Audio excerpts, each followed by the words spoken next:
take projection.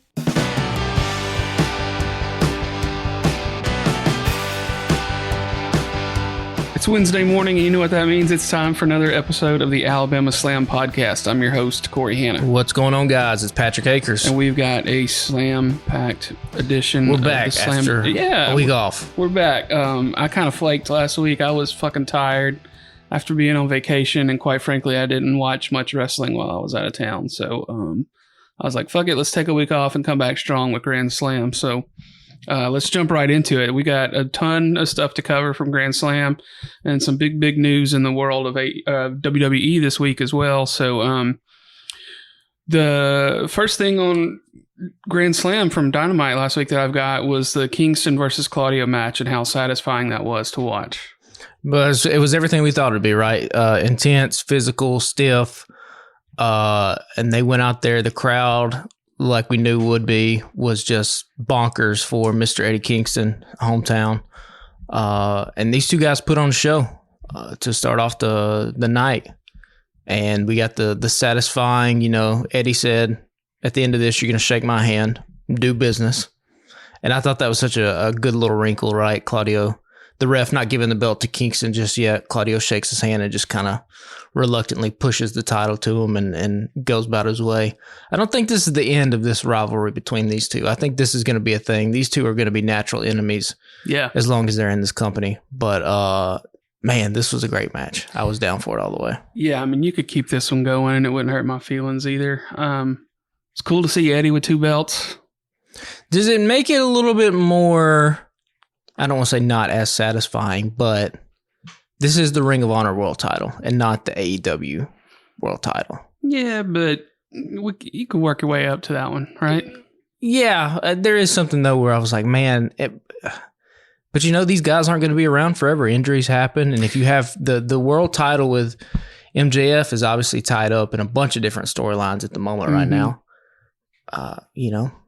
You need to bump Ring of Honor, I'm sure, boost its ratings a little bit. Why not give it to Kingston? It looks like they're going to put all the belts on him now. He's got this match coming up at Wrestle Dream against Shibata for the Ring of Honor Pure Championship. He might be Eddie 3 belts by the time this podcast rolls around next week. He just got re-signed, too. Did you see that? Well, yeah. You got to keep him around. Yeah. Got to keep him around. Like, I think the day before I saw that they just kind of quietly put it out there that he was not going to be taking many, if any at all, indie bookings for a while. And then the next day, they're like, yeah, he's re-signed with AEW. I'm like, okay, he got paid.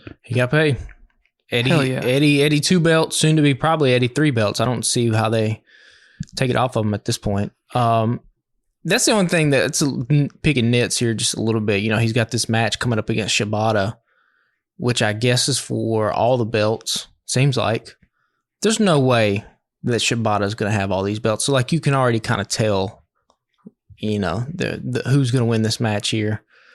And I don't know, there's more of a story to tell with Eddie. Even though he is right now at the top of the mountain, is he still going to have that doubt? Is he still going to be the old Eddie Kingston, the guy who believes he was never good enough, who other people thought he was never good enough? It's one thing to get at the top of the mountain. It's another thing to stay there. That's what they always say. So, yeah, and what do they do with it? Because that was, Hangman's big story. And then he got the belt and they botched it. They kind of botched it, yeah. Yeah, it was a botch job. So we'll see. Hopefully that doesn't happen here with Kingston because he is massively over, massively entertaining, and one of my favorites to watch right now for sure. Yeah, for sure. Well, we've got a ton to cover, so I say let's keep going. And we got Guevara versus Jericho. Jericho gets the win. Sammy kicks him in the nuts after they hug, and then Callis walks out to the ring with Sammy. And we can go ahead and include this part of the story from Rampage as well. Rampage was fucking fun the other night. Just let me say that we don't have a lot to cover because we would be here all day if we covered most of the stuff from Rampage. But that was fun. But the big moment from Rampage that I do have in the notes is that Kenny Omega saved Jericho from the Callis family beatdown, which I thought was pretty interesting. Should have seen it coming, but I was still surprised that it happened. So this was all leading up again. They're promoting this Wrestle Dream card. We're going to get Omega, Jericho, Kota Ibushi versus the Don Callis family, which I guess Will Ospreay is now a member of the Don Callis family, unofficially. Unofficially, yeah. I mean, he's going to be the third guy. He will be the third guy. So that should be a really good match. I wasn't surprised by Sammy Guevara turning on Jericho. You could kind of see it coming, right? They were going to do something.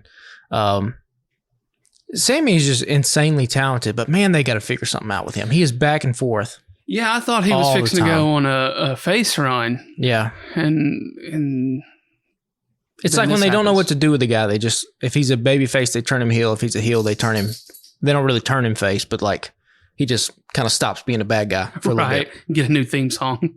Yeah, he gets a new theme song. Like, again, though, Sammy, so young, a lot of talent, but man, they have to figure something out. Yeah. Maybe this is it. I don't know. Could be.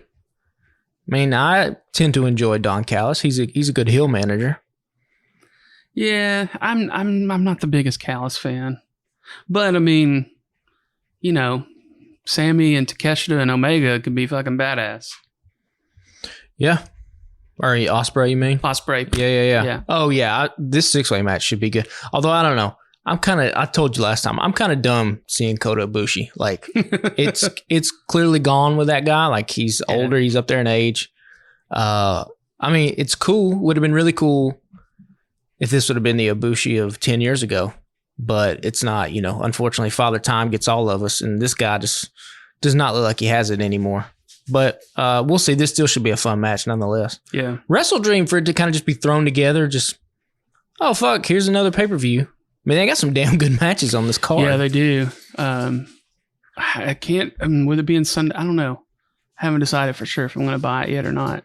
It's tough with it being Sunday during the NFL football season. Yeah. This is a tough ask. And then next week, which I mean, it's on Peacock, which we already pay for, but we got Fastlane from WWE. Yeah. A lot happening on Saturday night. I put this out on Twitter. Like, how do y'all deal with football and wrestling? Because we didn't have Collision last year during the football season, right? Yeah. So you would have an occasional pay-per-view, but like I'm watching Collision now basically on Sundays when I get up before NFL football.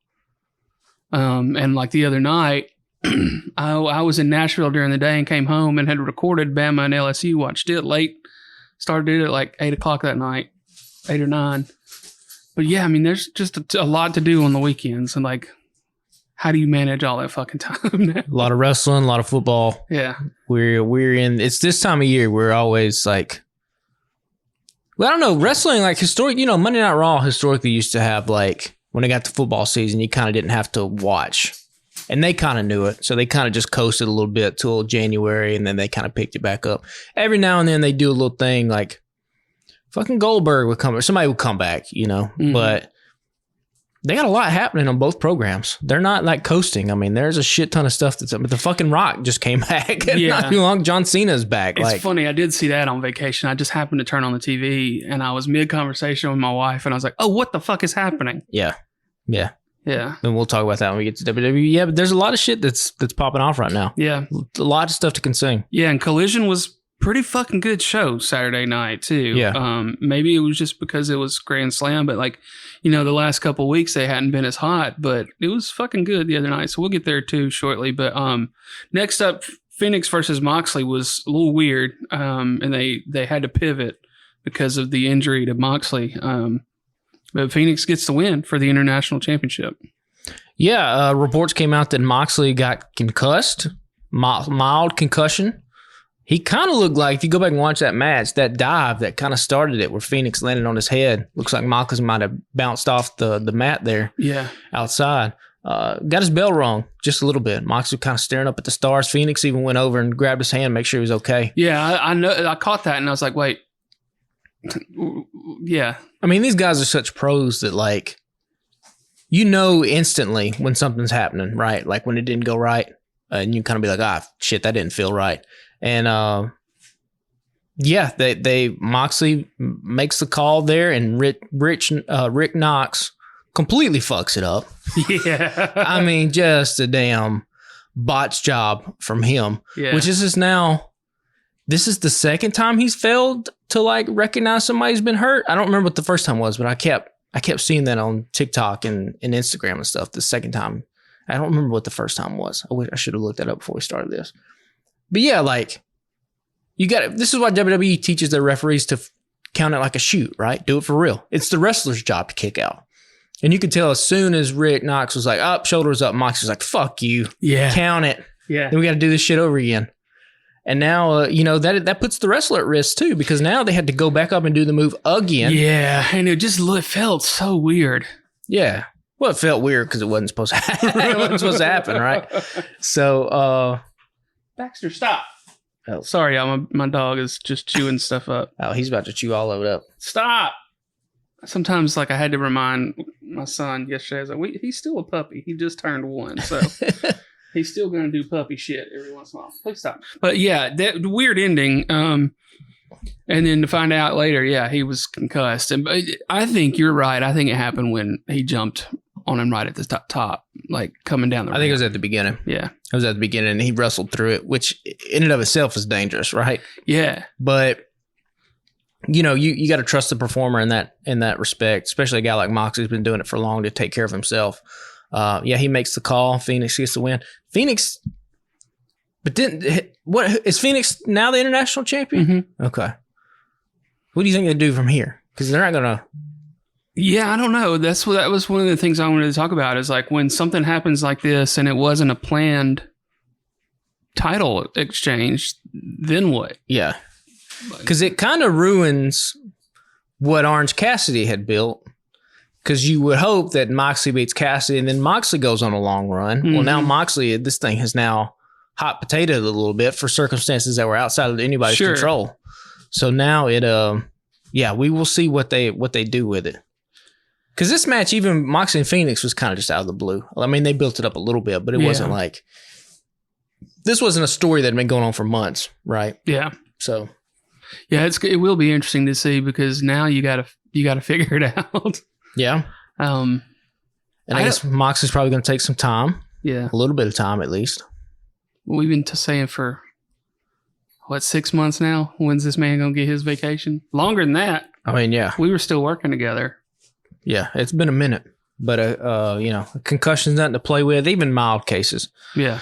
Because, all the research has said now, the worst thing you can do is get a concussion after a concussion, right? Within a short time frame. Mm-hmm. That's where it gets really dangerous. So. Yeah. Well, let's move on to Toni Storm versus Saraya. This one was wild. This was one of the more wild matches we've seen in the women's division in a while. But yeah, Saraya retains and gets the win to keep her belt. But I thought this was a solid match as well. Toni Storm's incredible. And that gimmick is getting over. Like we said it would. If you just give it time and let it ride, fans will get into it. There was a watch for the shoe sign in the front row. Okay. Shout outs to our boy Cabana Man Dan. A little bit of gimmick infringement on Toni Storm's part. Just a little bit. She got the shoe, started whooping somebody with it. Yeah. That's our boy CMD. That's his thing. Okay. He has held the one of I'm gonna whoop somebody with a shoe. And now it has trickled its way up to mainstream in AEW. Now Toni Storm is doing a little bit of gimmick, although it is a high heel. It's a little bit different than a flip-flop. But Zelina Vega tried to get on it a little bit in Puerto Rico at that show. She tried a little bit, but then she dropped that too. But I thought this match was great. The fans really wanted Toni Storm to win. They were all in her favor. Which is crazy, man, because when Toni Storm was a champion, she wasn't getting this kind of response from the crowd. Right. Just goes to show you how much a character, even in the short time that she's been on TV, what a character will do for you when the crowd gets behind it. Yeah, and you and I talked the last time we recorded about AEW starting to up their character work a little bit with people like her and Roderick Strong. And then I saw a couple of different things on TikTok about it as well. Basically, other people saying the same thing, like take something silly and run with it and turn it into something. And now we got neck strong shirts and a whole neck strong segment on Collision. Just funny as shit. Yeah. It's, AEW especially can stand to have segments of the show that feel different, right? Like you get the Danielson versus Ricky Starks Texas death match, but then you can get the funny Toni Storm backstage interview, or you can have all these other, the neck strong stuff. what was it? Was it last week, 2 weeks ago, where fucking Adam Cole visits him in the hospital? They did that camera shot where Adam Cole was in the foreground and Roddy told him to wait, and then he just slowly lifts the thing and up. it's going Yeah, making that weird sound. and he's like, just go, and then it just goes back around. Like that stuff, it's so small, but like those are the types of things that you remember. I say this all the time. Like when people talk about their favorite moments in wrestling, a lot of them aren't matches. A lot of them are the fucking Stone Cold coming down in the beer truck, or McMahon with the fucking bedpan. And Roddy Piper smashing the coconut. Like it's that kind of stuff. A lot of times it's not really the matches. So you kind of need to build that stuff up, and that's what makes the show feel complete. So they're on the up and up with that kind of stuff now, and hopefully they will continue. But I mean, Toni Storm right now is knocking it out of the park. So much so that like it doesn't even really matter if she lost the match, right? Yeah, I mean, she's still going to be over as shit. She's the best thing going in that division. So, yeah. So the main event for that night, MJF versus Samoa Joe. MJF retains a little bit of shenanigans on his part. And like you had said, it would be interesting to see how he has to play this when fighting, like basically as a face against a monster. Yeah. And turns out he just cheats. Like he. So, I mean, that's the brilliance of MJF's character, is that he has become a babyface, but really has not changed anything. And that's just a testament to him as a performer and what AEW has built with him. And I mean, it makes sense, right? He's got to use the ring to kind of cheat. Because again, like when he was a bad guy, he never really was presented as like the best wrestler ever, right? I mean, there was always Danielson or all these other guys. So to see him kind of, stick to his roots, so to speak, and to also see him get Adam Cole involved in the mix with the cheating, and then Adam Cole. I mean, look, fluke injury. Do some stretching. What's up with all these dudes with knees and hamstrings? Everybody just like jumping off ramps, breaking shit. Punk jumps off the thing, breaks a damn ankle. Was it ankle? Jumping in the crowd. In the crowd. Adam Cole jumps off the ramp, come down, like jams his knee. What's the training staff? Get some stretches going on or something, guys. What's happening? Yeah, so you could tell when he hit the ground, like, oh, that didn't look good. Oh, yeah. Yeah. And then he's like hobbling limping around the ring trying to get up there. I was like, oh. I bet that hurt like a son of a bitch, because the adrenaline will take you in that moment. Yeah. But after the fact, I bet it was like, damn. Yeah, so I read, like, he left and went to the hospital after the show, and then today, right before you got here, Fightful was having, like, a press call with Tony, and Tony said that as of now, he's still scheduled to wrestle, and they'll have an announcement tomorrow night, so we'll see. I mean, Wednesday night during Dynamite, we'll see. Like, I was like, you have all this build up, and then you get a leg injury jumping off a damn ramp. Yeah, I mean, they'll shoot him up with some stuff, I'm sure. Yeah. At that point, it might just be like a pain thing, Yeah. Where you got full range of movement. But no, this match was great too. The crowd obviously was behind MJF, his hometown, backyard too. I love the callback to the Bret Hart video with MJF. I mean, it's in the hallway with the kid. Just tells the kid he's adopted. Just fantastic stuff. I mean, look, a lot of people said this, but we'll give ourselves credit. I feel like we jumped on the MJF should be a babyface bandwagon way, way ahead of everybody else. We were saying it when he came back from that extended hiatus. Yeah. He tried to come back as the devil, and we're like, we're not. Yeah. We're not buying this. Turns out we were right. Turns out the crowd wanted to cheer him. Yeah. The crowd loves to cheer him. You had that 20 seconds.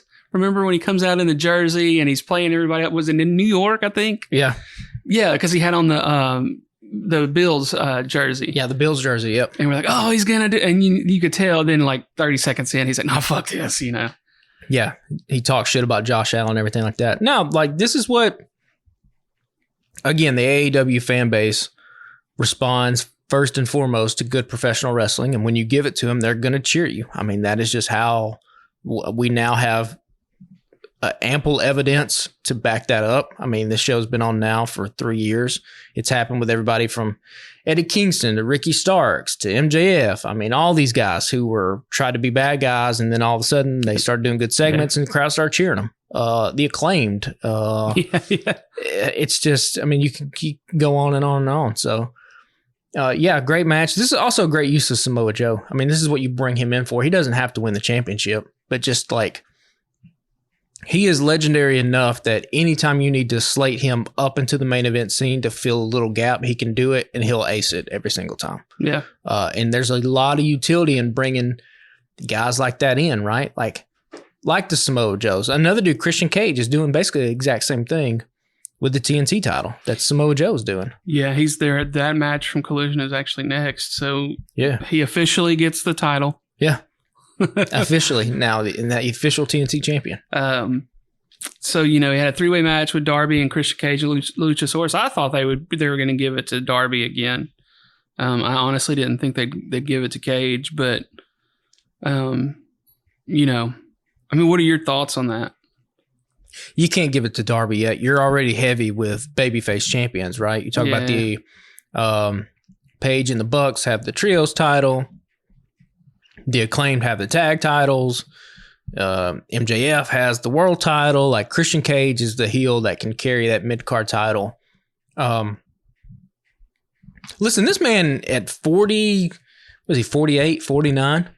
Probably doing the best work of his career. Looks like he's in the best shape he's ever been in. He looks like $1 million. I mean, I'm such a fan of this dude. We've been a fan of this guy for a long time now. It's just crazy this far into your career, you're still like doing the best work. That's kind of insane. It really doesn't happen in any other kind of industry. It'll be fun to see if he and Edge get to play together again coming up soon. And that's another reason why you don't take it off of him at this point. Like if Edge is about to walk through the door, a lot of people were speculating he might debut at Grand Slam, which obviously he didn't. Right. But, Full Gear is coming up in November. Yeah. I don't know when his contract was up. I know it's up soon. Yeah. So, yeah, that should be fun. I mean, two guys, Edge and Christian. The thing is going to be what do you do with them? You put them together. You put them against each other. What is the plan there? Because they have to interact. And does Tony learn from his past mistakes where, when the Hardy Boys came in, or the Hardys, everyone was like, oh, they should just immediately challenge for the tag titles. Obviously, they didn't. And then we know what happened with Jeff, and the Hardys have now become worse than an afterthought in AEW. I mean, they're really nothing. Yeah. So does Tony look at that and go, okay, well, I'm not going to make the same mistake twice. If I'm going to have Edge come in here, we're doing like something with Christian from the get-go. Yeah, we're doing it quick. So that'll be interesting to see what happens there. And again, Luchasaurus had a great showing. I think he's really benefited from being with Christian Cage. And then Darby is, one of the biggest stars in your company. Every time he's out there, he's going to shine and perform. So this was great. I'm liking what's happening with the TNT title. And we'll see how long Christian Cage, like you said, now the official TNT champion, how long he gets to ride with this title here. Yeah, he's still fucking around with Nick Wayne, too, trying to get his attention. And that, when Nick Wayne joins, that will be something. Yeah. I still think, we said it, I think 2 weeks ago, that's the move for Nick Wayne. So they get all these young guys with all this potential and then turn them heel like they did with Takeshita. That still bothers me, but I'm like, you can see it coming. Like Nick's going to turn on Darby. Yeah, because like I said a couple weeks ago, it's just too obvious for Nick Wayne to be this white meat babyface. Like he needs something else that's going to help him. And I think Takeshita has benefited from being with Don Callis too. Like they're, wrestling, you want these dudes to be able to fill multiple roles and to play multiple positions. And for them to do that and get better at it, they actually physically need to do it. And like Takeshita is a heel. It fucking comes out in black. He's already damn 6'4", 250 pounds. He can just beat the shit out of anybody. Yeah. Nick Wayne, you're gonna have to get there to convince the crowd that he's a bad guy, right? But standing next to Christian Cage, I mean, if you put Nick Wayne in a turtleneck standing beside Christian Cage, he's going to get heat. It's just going to happen. Okay. Like we said, especially if he starts talking bad about his dead dad, like that will get people to hate him. Bulk him up a little bit. Yeah. And it gives him something to do, than just like, get his ass whooped and sell, which he's great at. I mean, he's fantastic, but, he's going to need something else to get better in his career. So Next up, we've got the return of our man's Andrade. He's in a bout with Jay White. Jay gets the win thanks to like a fuck ton of help from Bullet Club Gold. Yeah. Card Blade, like you mentioned, they got to be selling these. I don't know if they're selling them yet, but there were a couple of them in the crowd the other night. If they ain't selling them, people, it's bootleg, and AEW's missing out on some money. Because there were at least two of them. They're about a foot and a half tall. People were just holding up in front of the hard cam. Yeah. They gotta be selling those things soon. Man, Bullet Club Gold, every week, they just get better. They keep gelling as a unit. It gets funnier and funnier. I mean, look, now that Collision has a CM Punk-sized hole in it about who's going to fill it, you know, it not bad when you can turn to Bullet Club Gold, Bryan Danielson, and Ricky Starks. I mean, those are kind of the three acts on Collision right now, right? Mm-hmm. And this match with Andrade and Jay White was just fantastic. I want to see more of Andrade. Like we get Andrade versus Juice this Saturday. Yeah, he needs to be on there every week. Just keep putting him on television. Keep putting Bullet Club Gold on television. Like you said, ton of help. Bullet Club Gold screwing our man Andrade over. But like, people don't really like these two fucking dudes and Jay White and Andrade. They're so good. Like, and it's the little things like being in the right position at the right time. Mm-hmm. Having your moves flow to where it looks impressive, but it doesn't look staged. It still looks like a struggle, still looks like a fight. And Jay White, the thing that has impressed me so much about him is just his psychology of being a heel. You even saw it in the match Saturday night. Like, most of the times whenever a bad dude has to cheat to win and his friends like help him, hit him with something, the bad dude immediately covers. The referee goes, counts 1, 2, 3, right? What's Jay White do? Juice hits Andrade. Jay White picks him up, hits him with a Blade Runner, and then pin him. So the ref can't be like, oh, obviously something bad happened. Be like, oh, I missed something, and this is the finish, and 1, 2, 3. Like, it's the small little details like that Andrade gets, or that Jay White gets. And then the aftermath, Juice was down there barking at him like a dog and lifted his leg up on him like he was taking a piss on his head. I was just rolling. It's great stuff. Austin Gunn gets like a half a shade more tan every single time he's on TV. It's just, these dudes are absolutely fantastic. They're going to get, they're going to get crowd reactions. There's going to be a lot of like guns up in the crowd. There's still some soon. ass boys chants.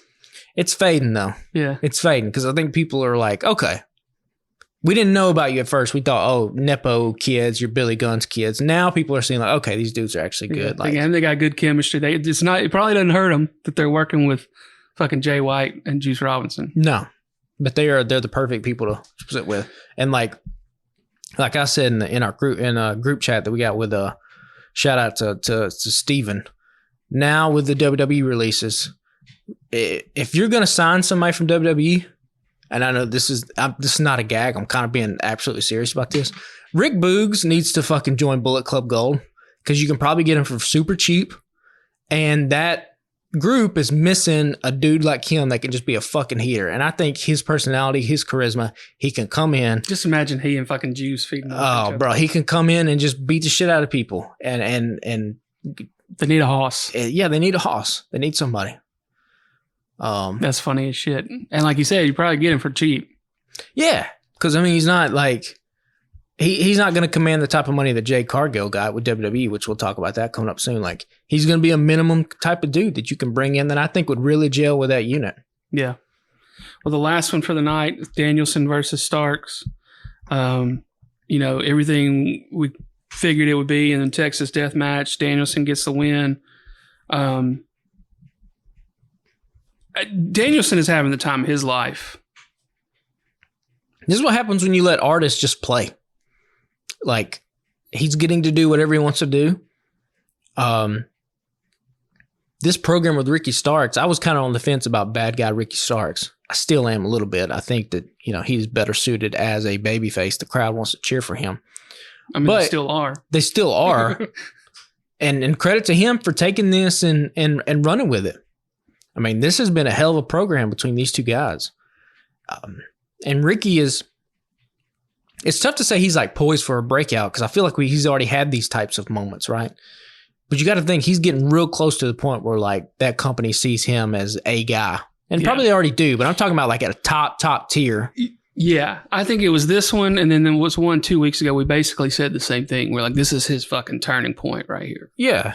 I mean, because he has the talent of Danielson. He's got the talent of Moxley. He should be viewed as one of those guys. This was fantastic. The Psycho knee with the damn chain around the right, it looked brutal as shit. Ricky bleeding from the mouth. Mm-hmm. I mean, that's the kind of stuff that when you retire and they roll your highlight clip, they're gonna show that, right? You bleeding from the mouth, that kind of shit. And yeah, this is it's crazy that like WWE presented Bryan Danielson as like this underdog for his whole career, right? And he gets to AEW, and they're like, "No, this dude's a fucking he's the man." Yeah, no, he's unbeatable. He's the tip of the mountain in AEW, and it's just wild that like the two different companies saw him in two completely different ways because he's just a fucking psychopath in AEW. I mean, he's back to his Ring of Honor days, which makes sense, right? Because fucking all these dudes that came after him, they're all stealing from Bryan Danielson. Mm-hmm. I mean, you're talking about Danielson with Danielson and Samoa Joe and CM Punk, like. These are the dudes that influence all the guys you're watching on TV right now. Like all of them. Fucking from Rollins and Moxley, all these dudes. They're all underneath the Danielson, Punk, and Samoa Joe tree, that early 2000s Ring of Honor. So, yeah, it's fun to watch Bryan Danielson get to do what he wants. And it's just kind of a joy to be alive when he's fucking doing these matches in real time because it's insane to watch. Yeah, I think the next year leading up to his retirement is just going to be filled with nothing but heaters. He has to have the belt. I know we talked about this 2 weeks ago, but like, if you giving me the pencil, the booking for Bryan Danielson for his last year is I'm doing something nobody else is going to do. I'm going to retire as a champion. Well, and it kind of sounds too, we talked about this last time we recorded, was that he's kind of, they haven't officially said it, but they're like, he's just going to do what he wants. And like, he's pretty much in charge of Collision at this point since Punk isn't there. Yeah. So, you got one of the greatest wrestling minds ever with the fucking stable. I mean, it's not the talent is there. Yeah. Especially if you can borrow from Dynamite now. Yeah. Where they were going to have quote unquote a split. That's out the fucking window. Yeah. And just to think about all the opponents he can have. I mean, we can run back Danielson MJF. We can run Danielson Cole, Danielson and Edge. We can circle back Danielson Omega. Like, I'm down to see all this stuff. Let's go. Danielson Swerve. I mean, all these guys. Yeah. It's just, yeah, if you only got a year of Bryan Danielson wrestling full time, I think he's got to some way get his hands on that AEW World title. And just be like, no, there's somebody that has to beat me for this fucking championship. And maybe that's where Ricky starts. Maybe in, a year from now, 18 months, maybe that's where Ricky finally gets. Yeah. Gets that win over Danielson. Gets that win over. And Danielson, hands over the championship and kind of rides off into the sunset and becomes a semi-timer, part-timer. Yeah. Well, let's talk about now, let's switch gears to WWE for the week. A lot of stuff happening. I only have one match to talk about, and I'll get to why in a minute. But Asuka versus Io Sky, and Sky retained the championship that night on SmackDown on Friday.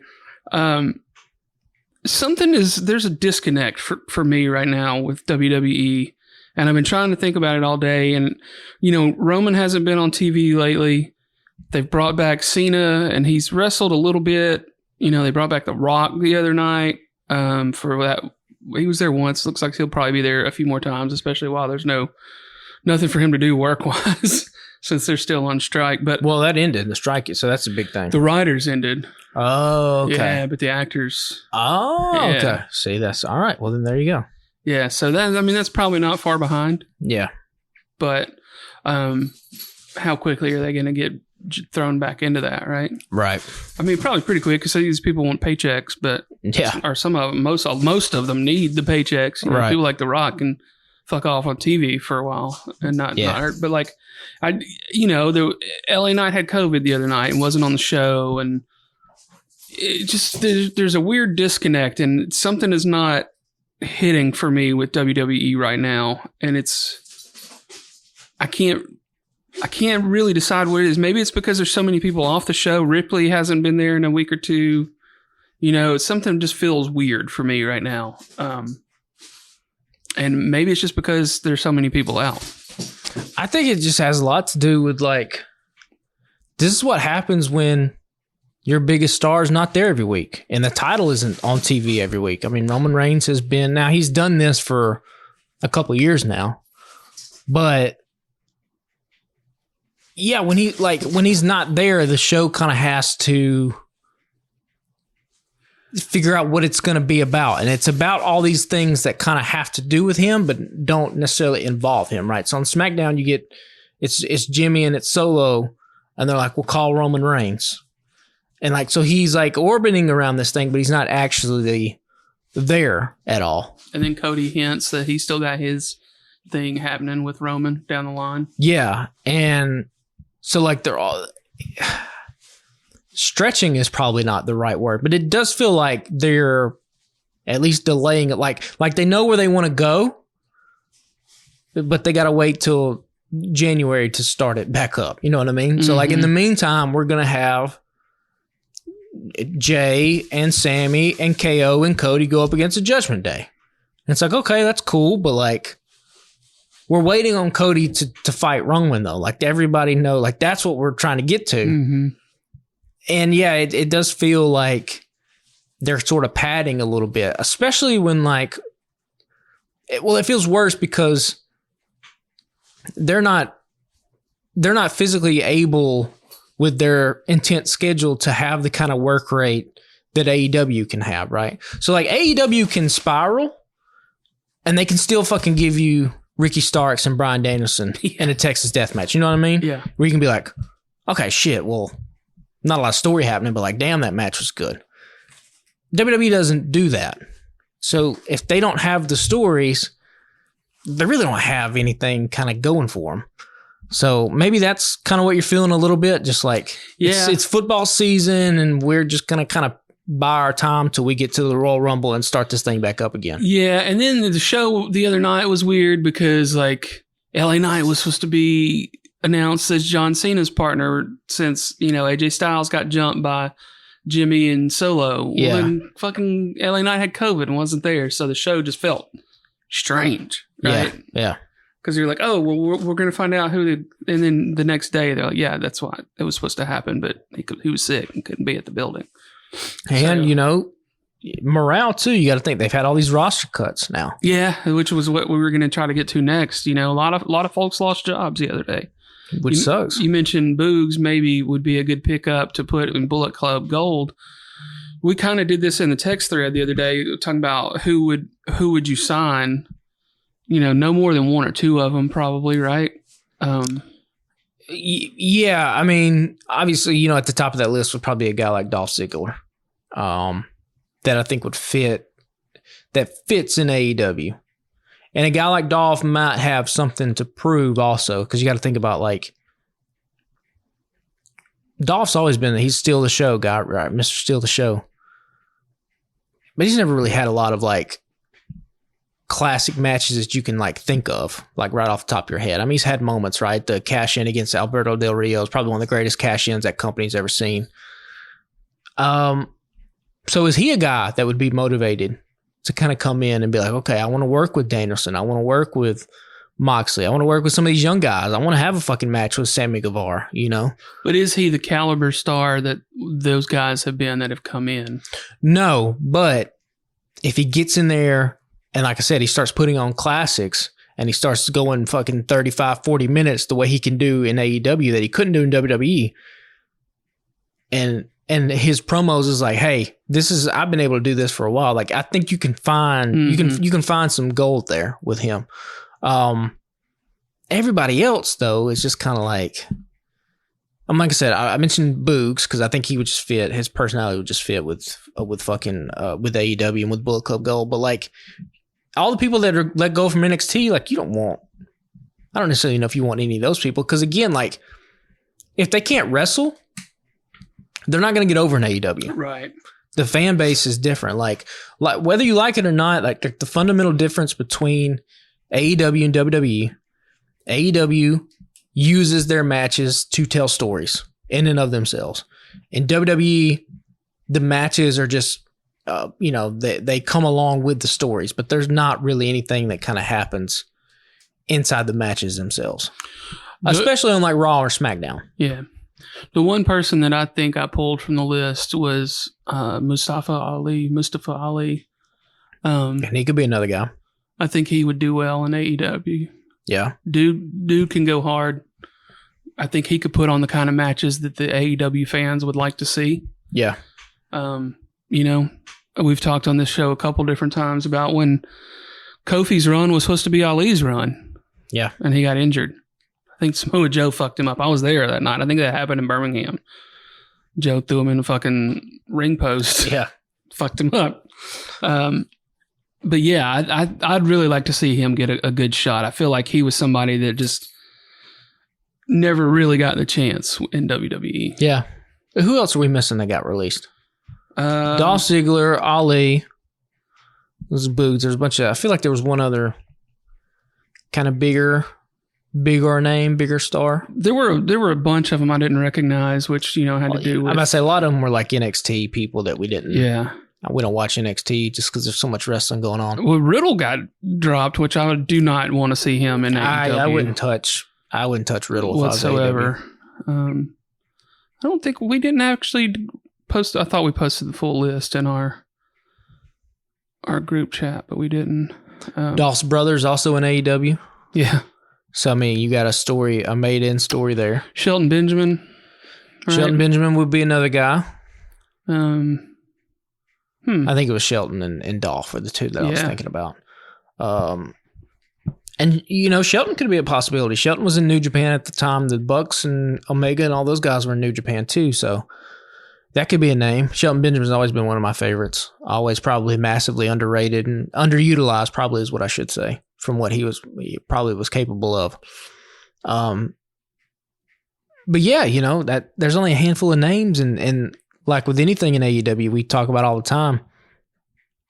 You start signing too many of these guys, like a lot of them will kind of get lost in the shuffle. Yeah, it's tough. It's tough to sustain a roster that big when you only have 5 hours of programming that really matters. I mean, we have Rampage and stuff like that, but like that's a lot to chew through. You got a big roster. WWE can handle a little bit more of that, right? Just because they got so many. I mean, it's 3 hours on Monday. It's NXT. I mean, they're fucking Becky Lynch is doing NXT shit now. Like they got a lot of different ways they can use people. So, and now they've brought in, they did the roster cuts, and then Jade Cargill comes walking through the door. They officially announced that today. Yeah. There was video already on their TikTok. I'm going to be interested to see how that works out because she clearly has the look. I think she's better suited for WWE. I think she's really going to shine. Yeah. She doesn't have to go out there and put on the matches that we expect as AEW fans. Well, no, and it's just like, different people are suited to different types of things. You can relate it to sports. It's sometimes you just need a change of scenery. Sometimes you're playing out of your style. You don't fit in the scheme of what the coaches want or whatever. So yeah, I mean, if you were to look at her, you'd be like, oh yeah, that's a WWE superstar. Like I said, like she looks like she could be in movies, and that's the biggest thing. It's a huge part. She looks like a huge crossover mainstream star. I don't know what their plans are for. I think the reports were she was going to start in NXT. I think the last I heard was they were just putting her directly on the main roster, which is probably what they should do. So yeah, we will see what happens with her. I'll be down to see Rhea Ripley and Jade Cargill. Have they announced her name? What's her name going to be? I haven't seen it. And Jade Cargill's her actual name, I think. So they could always just do that, but yeah, Riddle doesn't seem like much of a surprise in him being cut. You know, because there were a lot of people that first day that all the cuts were announced. Everybody's like, so they released Ziggler and Ali, but not Riddle. Yeah, I mean, at some point it comes down to how many chances are we going to give you? Yeah. You know, and I guess now they made the decision. They gave him enough, and it's time to go. I don't see him getting signed anywhere else, especially in AEW. With as combustible as what that locker room is, and can be, there's no way you bring in people who are even questionable at this point. Yeah, I think if were we not this hot off the heels of the Punk incident, Khan would consider it, but he'd be childish. But you have to think about this also. Matt Riddle was in PWG.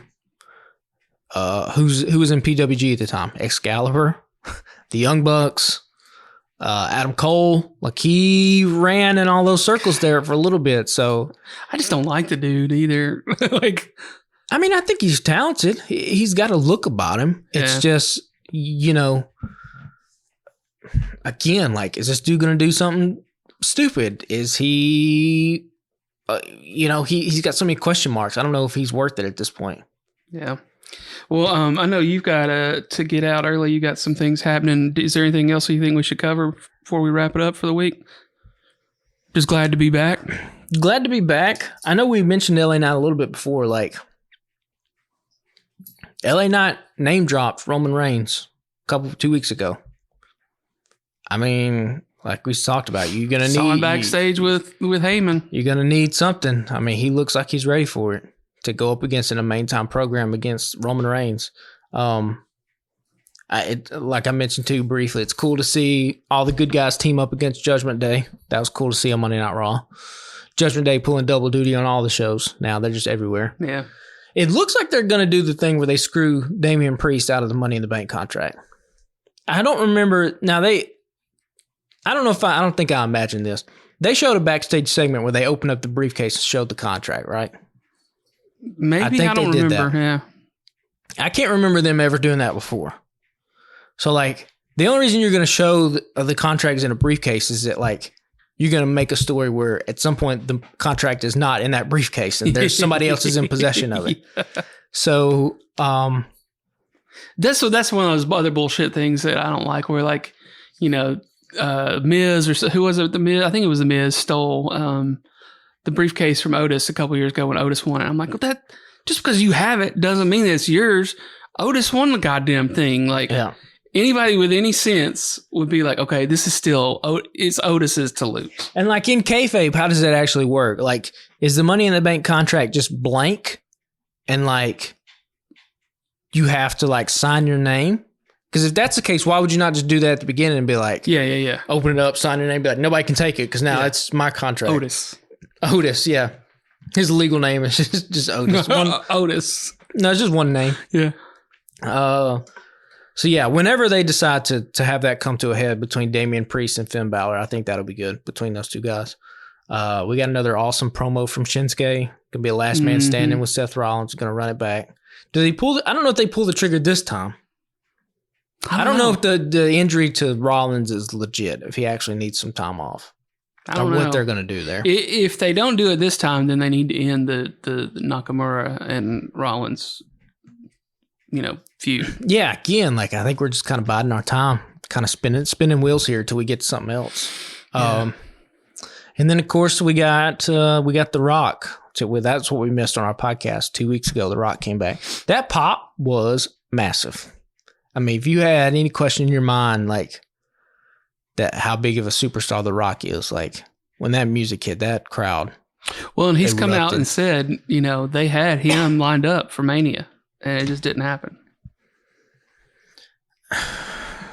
Listen, if they're gonna do Rock and Roman this time, this go around WrestleMania in Philadelphia, here's what I want WWE to do.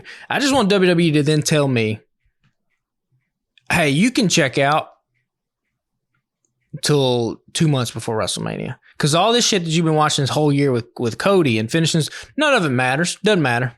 We'll let you know when it actually is going to matter. We're just going to tease you along. Yeah. You've seen the memes of like 87-year-old Cody and stuff, right? Cody with the old gray beard. He's like, I got to finish the story. Yeah, like, I don't know. So let's say, for instance, you do have Rock and Roman lined up for WrestleMania. Then I think unquestionably what you have to do is you go to Roman and you go to Cody and you be like, you're working both nights of WrestleMania. All right. We're going to do Roman and Rock night 1. We're going to do Cody and John Cena night 1. Whoever wins, that's what the main event is going to be. And you build it up. It's like a mini tournament between these 4 guys. And then, of course, Roman beats Rock, Cody beats John Cena. Then you can do night 2, Cody versus Roman. Like, it can't just be Roman versus Rock and that's it. Like, this WrestleMania has to fucking end with Cody Rhodes winning the championship. There is no other way around it. Like, and he even referenced it, like, we're not in the 3rd inning anymore, boys. Like, this Roman having the title hostage and keeping it off TV for months at a time, it can't happen next year. It just can't. We're running out of steam. We've told this story all the way through. That championship needs to be on television every single week, being defended. It just needs to be present in that universe. It can't be off TV for so long. Yeah. But all the Austin Theory stock that I sold off, I kind of want to get a little bit of it back. I thought Austin Theory was great in that segment, by the way, against The Rock. I thought he held his own with Pat McAfee. I was like, oh shit, he got off some zingers. I was like, okay, maybe fucking John Cena whooping his ass on the microphone live TV kind of woke something up in this kid. Like, okay, like, you're supposed to be the dude. Like, go out there. And I thought he stood toe to toe with The Rock. I thought he looked great. Yeah. So I was like, damn, I mean, I shouldn't have stole off all that Austin Theory stock I had. Maybe get a little bit of it back. Yeah, well, maybe him, running this tag team with Grayson Waller for a and little even bit Grayson Waller. Yeah. Grayson Waller fucking ends the show, the same show with against John Cena, right? Yeah. And also Grayson Waller, just hilarious. There's all the chaos is happening in the ring, and he's just chilling behind the desk, cheering it on. I thought that was fantastic. That guy's growing on me too. He's clearly got something. Yeah. I don't like dudes that wrestle in like shorts though. Kevin Owens is like the only dude that can do that. Everybody else, you can't wear shorts anymore. It was like Ring of Honor, CM Punk, Kevin Owens. Only 2 dudes in wrestling history ever got over in shorts. You got to get some tights, Grayson. So Darby Allin in shorts and tights ain't working. But his shorts are like, he got the leggings underneath them too. Yeah. Waller is just in basketball shorts. He needs another piece of gear. Yeah. It's like we talked about Wheeler Yuta. We gave him shit. We're like, nobody gets over in just straight tennis shoes. And he changed his gear. Samoa Joe's aren't, they're shorts, but they're not shorts. They're kickboxing shorts. Okay. They're the Muay Thai. They're the fucking, they got to see they're a thing. It's a whole thing. Okay. Because you can see there's like some tights under it or something. Yeah. happening. He's got because they got the little slit up Gotcha. the side of Yeah. them when you throw them kicks. Yeah. Yeah. But that's. Well, I think that's going to do it. We're glad to be back. Y'all follow us on Instagram and Twitter and Threads, also at Alabama Slam Pod. You can search us on Facebook, the Alabama Slam Podcast. We're part of a network of other podcasters at thealabamatake.com. You can follow the Alabama Take on all socials with weekly updates about who's releasing what day. We've got wrestling podcasts, Star Wars podcasts, TV podcasts, book podcasts, 2 sports podcasts, and I think the season of This Song Sucks is just wrapping up, if it didn't wrap up already. We would appreciate a follow over there as well. You can get t-shirts. Go to tpublic.com and just search either Alabama Slam or the Alabama Take. The Alabama Take has a store with shirts for all of our podcasts over there. We'd appreciate it. And the proceeds off of those shirts go to help maintaining the cost of the website per year, which has apparently gone up and is not as cheap as it once was. So we'd appreciate that. Tell your friends about us if you like what we're doing. A lot of wrestling happening this week. Wrestle Dream Sunday night. I think it's Sunday. Yeah. I think I'm almost positive Sunday, and then Fastlane's the week after on Saturday. Some more exciting stuff coming up with it. AEW. Juice Robinson, Andrade is going to be the shit, I'm sure. Just keep running us Bullet Club Gold and Andrade matches every Saturday. Just have them run through all the people. Yeah, we'll keep watching. Well, y'all, we appreciate it, and we'll talk to y'all next week. Later, guys.